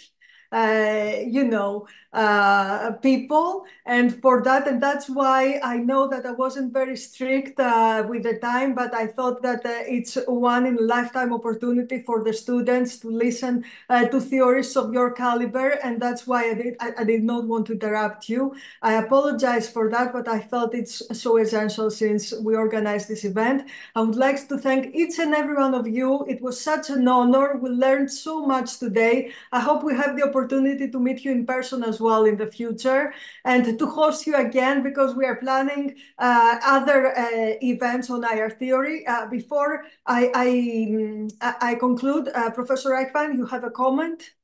Please. Yes, just to underline, what we learned today is that we need more time, more roundtables, more panels on the conferences in order to go on with the debate, including all the great critiques from Daniel, from Knud, Erik, critiques in a sense of provoking that people arguing and being in the realist camp, like, for example, Gideon or me, have to think about how things should go on, not dependent from the age, but rather dependent from the maps or the position where we are in terms of are we from US, from Europe, Germany.